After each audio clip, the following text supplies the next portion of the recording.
Biopic कहानियां हमेशा से फिल्मकारों को आकर्षित करती आई हैं और बात जब देश के सबसे सेलिब्रेटेड सेना प्रमुख और पहले फील्ड मार्शल मानेकशॉ की हो तो आपका जोश खरोश चरम पर होता है। फिर राजी जैसी सफल फिल्म की जोड़ी मेघना विकी का कॉम्बिनेशन आपको उम्मीद भी खूब देता है, मगर फिल्म देखते हुए आपको महसूस होता है कि आप इस बायोपिक का पूरी तरह से सिनेमाई अनुभव लेने से वंचित रह गए हैं। हालांकि विकी कौशल इस सच्चे किरदार में अपने अभिनय कौशल को हर तरह से दर्शाने में खरे उतरे हैं। वे फिल्म की सबसे मजबूत कड़ी साबित होते हैं। कहानी की शुरुआत होती है मानेकशॉ विकी कौशल के जन्म से, जहां उसके माता पिता उसका एक अलग नाम रखना चाहते थे। उसके बाद 1932 में भारतीय सैन्य अकादमी देहरादून के पहले दल में शामिल होने से लेकर देश के पहले फील्ड मार्शल के पद तक पहुंचते हुए कहानी कई उतार चढ़ावों से गुजरती है। मानेकशॉ के जवानी की शरारतों से लेकर युद्ध के मैदान में शूरता का प्रदर्शन करने तक कहानी कई कालखंडों में विभाजित की गई है। सैम और याह्या खान, ज़ीशान अयूब खान बंटवारे से पहले भारतीय फौज का हिस्सा थे। दोनों के बीच गहरा याराना भी था। विभाजन के बाद याह्या पाकिस्तान की सेना का हिस्सा बने।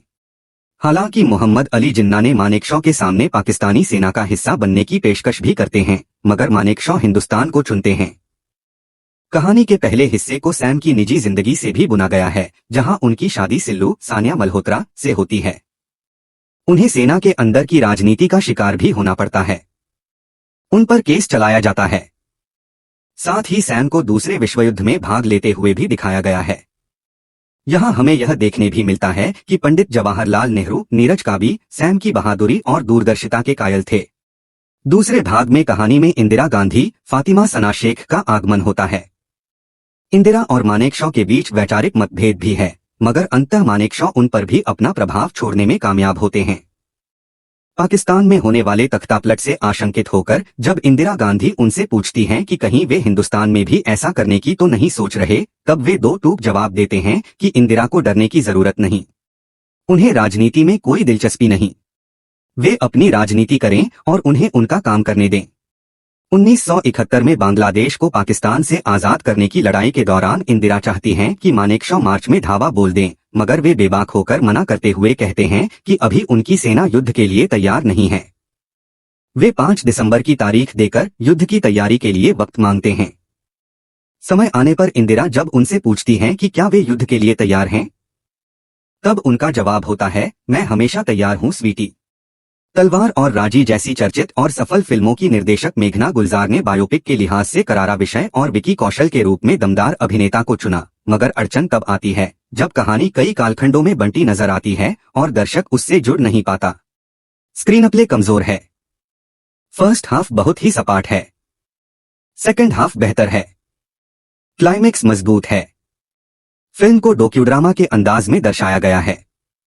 फिल्म के कई दृश्य रोचक बन पड़े हैं, जैसे गोरखा रेजिमेंट के साथ सैम की बातचीत, अपने रसोइये के साथ उनका रिश्ता, इंदिरा गांधी के साथ चुटीले पल, मगर फिल्म टुकड़ों टुकड़ों में मनोरंजन कर पाती है। अपने फर्ज के लिए किसी भी हद तक जाने को राजी मानेकशॉ को मेघना अपनी निर्देशकीय खूबियों से जीवंत कर जाती हैं, मगर उनके अलावा अन्य ऐतिहासिक किरदारों का चरित्र चित्रण में वे कमजोर पड़ जाती हैं।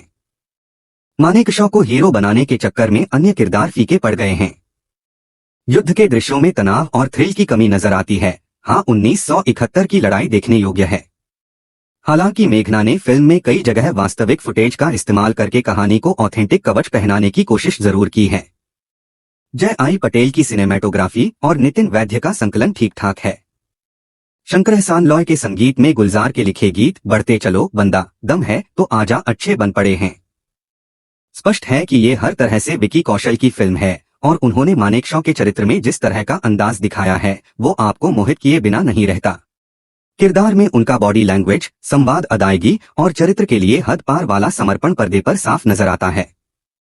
इस तरह के गौरवशाली किरदार को निभाने का भार अपने आप में बड़ा था, मगर विकी उसे बहुत खूबसूरती से निभा ले जाते हैं।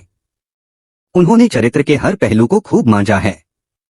मानेकशॉ की पत्नी सिल्लू के रूप में सानिया मल्होत्रा की मौजूदगी कहानी में कुछ खास जोड़ने में नाकाम रहती हैं।